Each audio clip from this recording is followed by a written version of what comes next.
Hi, and welcome to Dollars and Making Sense, a weekly program about money, finance, and investing on Radio Northern Beaches and broadcast nationally across the Community Radio Network in Australia.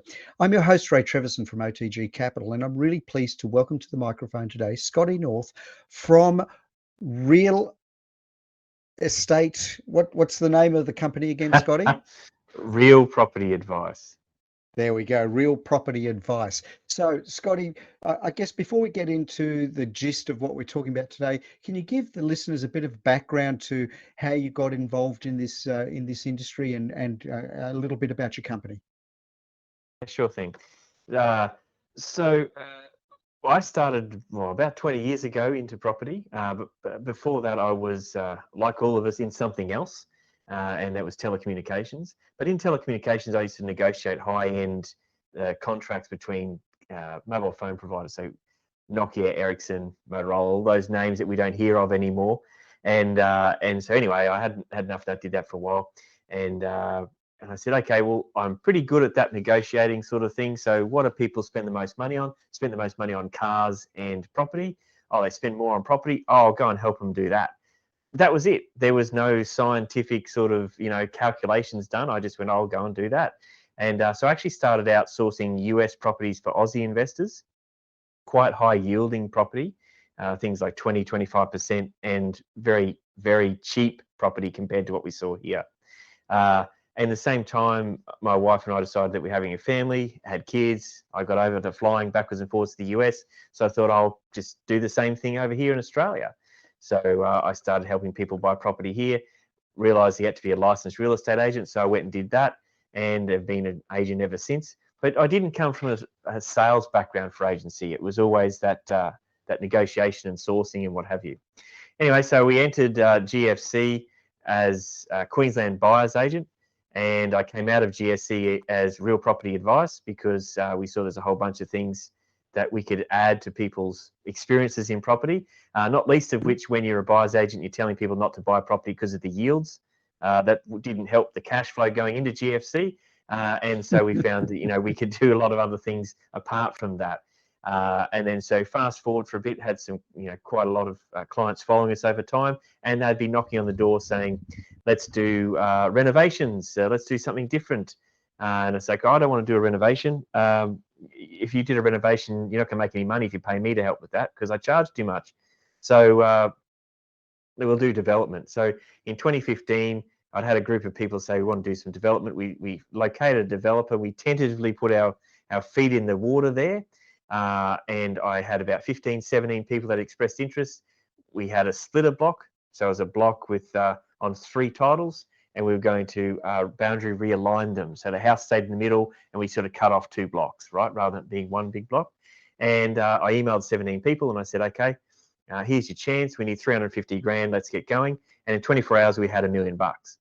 And so I went, whoa, okay, hang on, these guys are really keen on this. And so that was sort of the next stage of our business where we just they just kept wanting to do more and more of that. And so that's a big part of what we do now, as well as the advisory, is developing for clients is a big part of what we do. Yes, I guess real estate is just one of those things.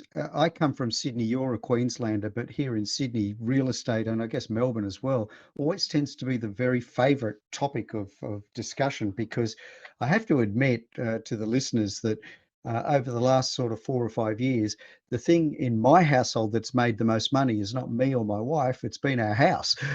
And so when you're sitting on, and it literally is a virtual gold mine because we are looking at a whole range of things that we may potentially do with our block of land because we sit here up on the northern beaches on a pretty decent chunk of dirt. And so it's funny that you say that most people, when you think about it, their biggest investment in their life will be the family home, won't it? Yeah, exactly right. And you very rightfully pointed out the amount it's earned. I remember a headline from just after I started. It would have been 04, 05. And one of the local papers in the area printed a headline saying your house has earned more than you this year, and it earns $1,300 or $1,500 a week is an average increase for that year. in that area. Mm. And at the time, that was more than the average wage. Well, funny enough, last year, the same headline was reprinted in a different figure, right? Your house has earned more than you. So there's all these cycles that happen, and no news is new news. Ray, it's all come round again, and here we are again with another sort of massive movement in prices, and the same headlines are being thrown around.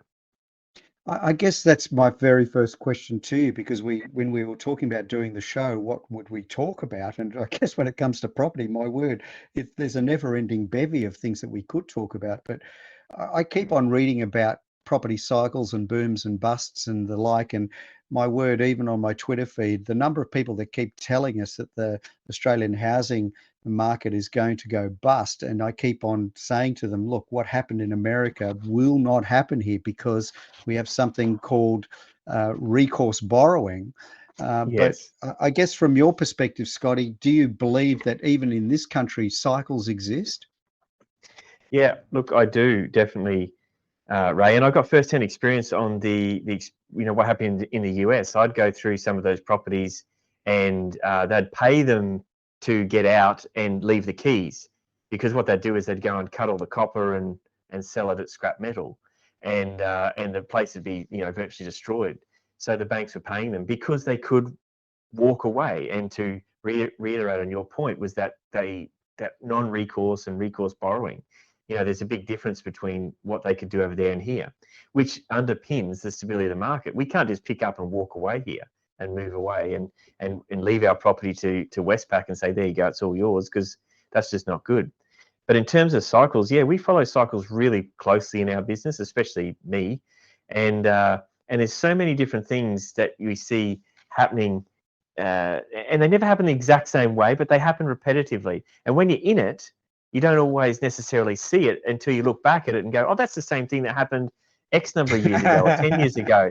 You know what I mean? And it's always hard when you're in it. And I'm not talking about the whole property doubles every 7 to 10 years and all those things that get bandied around. Look, if that happens in that time, that's fine. I don't tell people that. What I say is that there's certain characteristics in the market that happen repetitively every 10 years or 18 years or whatever it might be. And those are the things that we watch. We don't necessarily say your property's going to double in this way, because no one knows that. But what we can say is that, well, at these times, if the banks are taking these actions, then generally speaking, these are the results that happen afterwards. And they're the things that we need to look out for. I guess what's fascinating to me when we're talking about real estate cycles, one of the economists that I quite like and follow quite a lot is Stephen Koukoulas. And from that perspective, he commentates on housing prices quite a lot. And so many people were giving him a hard time because with the downturn that's recently occurred, even in our own very buoyant Sydney market, the prices did come off, but he's sitting there going, look, the gloom and doom of 30, 40, 50% just didn't happen. And we're on the rebound again. Are you seeing that countrywide, Scotty, or is it just specific markets that are on the rebound? I mean, some actually went up while Sydney was going down. Perth and Adelaide, for example, Correct. Stephen Koukoulas was saying those markets were very resilient. What's your experience in that regard?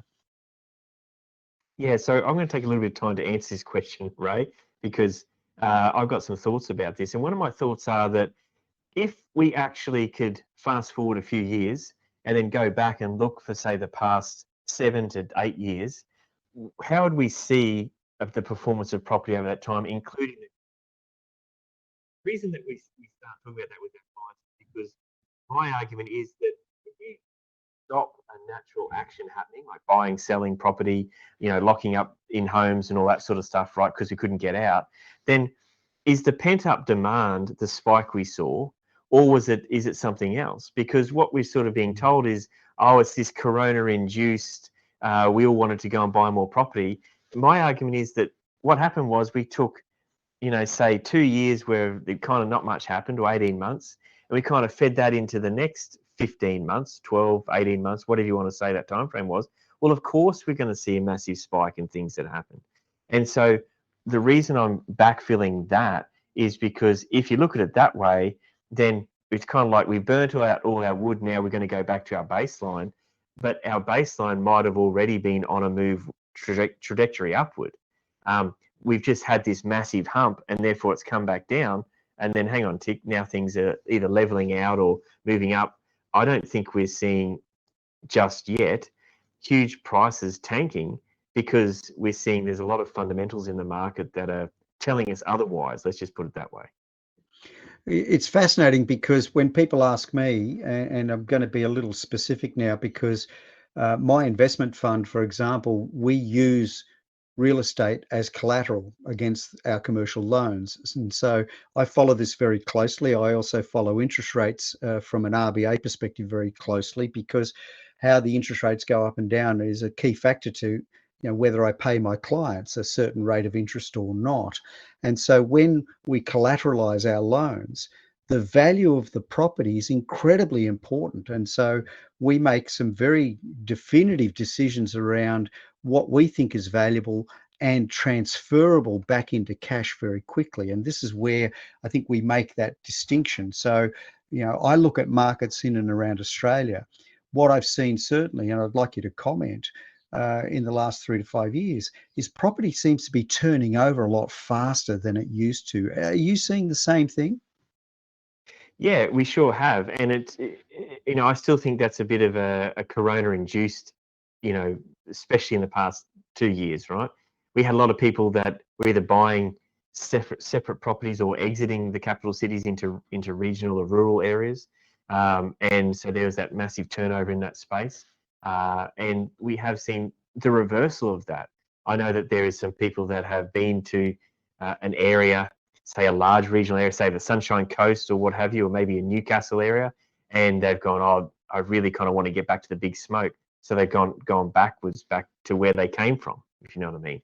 So that would definitely indicate a large number of turnover, because those people would otherwise have been based in one spot, have now done multiple transactions to get back to kind of where they were, or the fact that they even moved in the first place is just a transaction that would have not usually have happened. So yeah, has been a large number of turnover. And you mentioned the watching of the rates, the interest rates, because that's a big thing. And yeah, it is a big thing. And I think that's a thing that, well, anyone with a mortgage is watching, right? Absolutely, absolutely. It's always on and it's topical because we've now been through, I guess, a period, even though we tried to be less time sensitive in our discussions on the radio program, but we're all living through a time that in the past 12 months, we've seen interest rates go up certainly far more appreciably than we had in the previous 5 to 8 years. So look, Scotty, it's about time for a short break. You're here on Dollars and Making Sense. I'm Ray Treverson, your host. We'll be back in just a moment. Hi, and thank you for listening to Dollars and Making Sense, a weekly radio program about finance, money, and investing on Radio Northern Beaches and nationally on the Community Radio Network around Australia. The views, comments, and opinions aired during our program should not be construed or viewed as financial advice. Any commentary is general advice only and does not take into account your objectives, financial situation, or needs. You should consider whether the advice is suitable for you and your personal circumstances. If in doubt, you should contact an authorised licensed financial planner. We welcome questions and feedback, and you can get in touch with us via our blog, social media channels, or email. Please search for Dollars and Making Sense in your favourite podcast platform, or check out our blog at otgcapital.com.au/blog.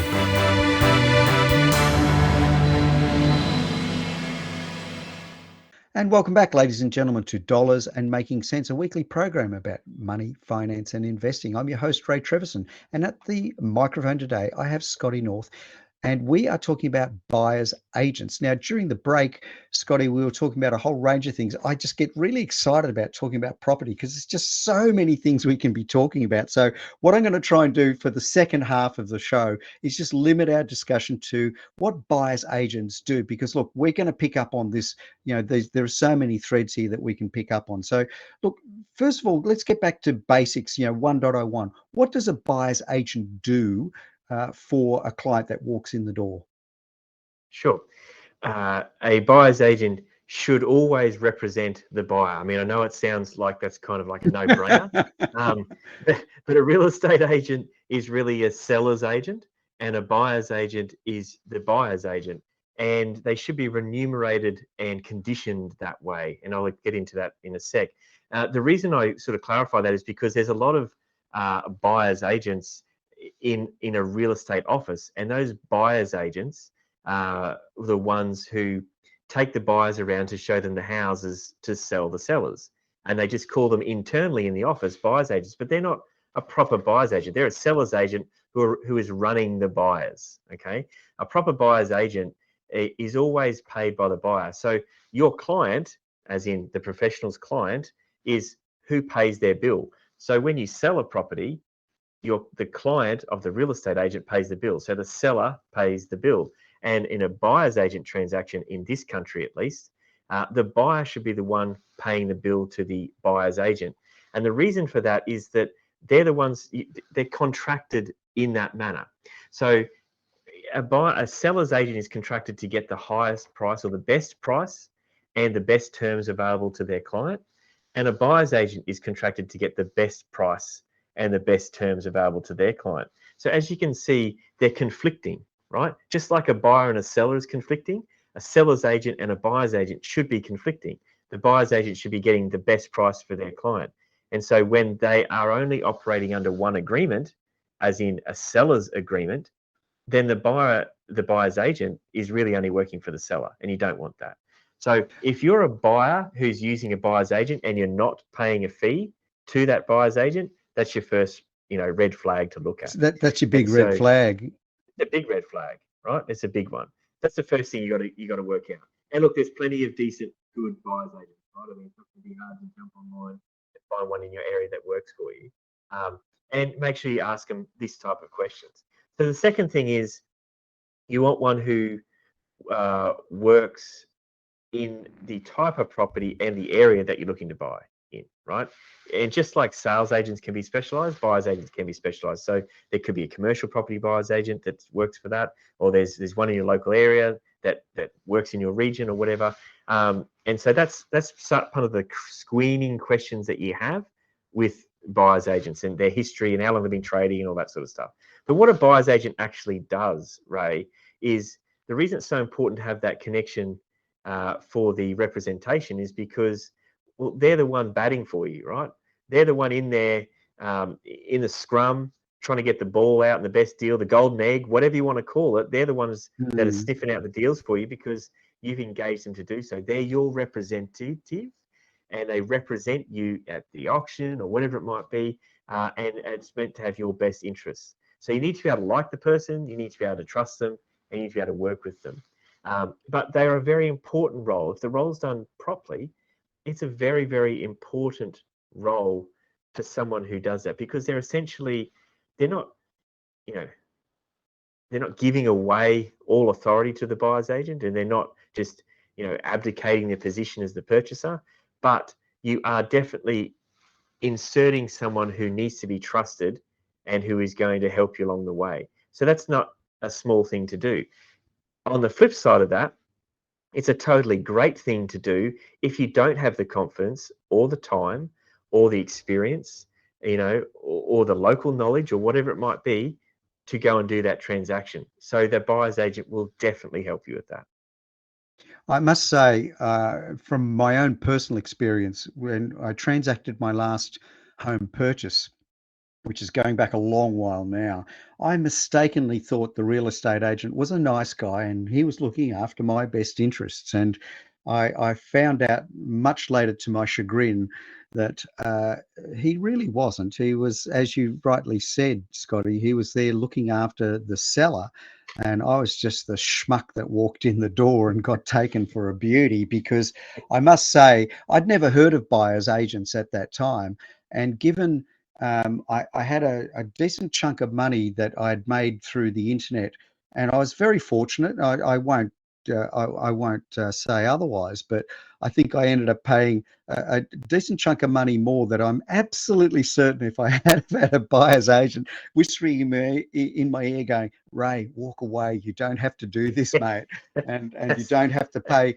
It's some of the tactics that I've seen in auctions, particularly here in Sydney. I don't know what it's like in other locales, but here locally, I just scratch my head and go, man, you really need somebody on your side. And I think, I think if people understand that, I guess, Scotty, can we get down to tin tax? I know when we're talking about commissions, people are always going to get funny because it's a fairly major purchase. But when you're engaging a buyer's agent, what kind of fees are they normally going to be up for? Yeah. So there's a couple of different ways that they charge. A lot of buyers agents can charge I'd call it traditional way of charging, like a commission, a Hmm. percentage commission. Um, and then there's the contingent in buyers agency land that don't charge that. They charge a fixed fee or a fee in a range. Personally, I prefer a fixed fee within a range. For example, property up to $1 million could be this fee. Property $1 million to $1.5 million is this fee. And the reason is because I never want the client to think that the more they pay, the more that the buyer's agent should earn, right? Because the buyer's agent is transactional. So if anything, you could kind of reverse it, right? If you get a better price, then I can pay you more rather than sort of the opposite of a sales agent.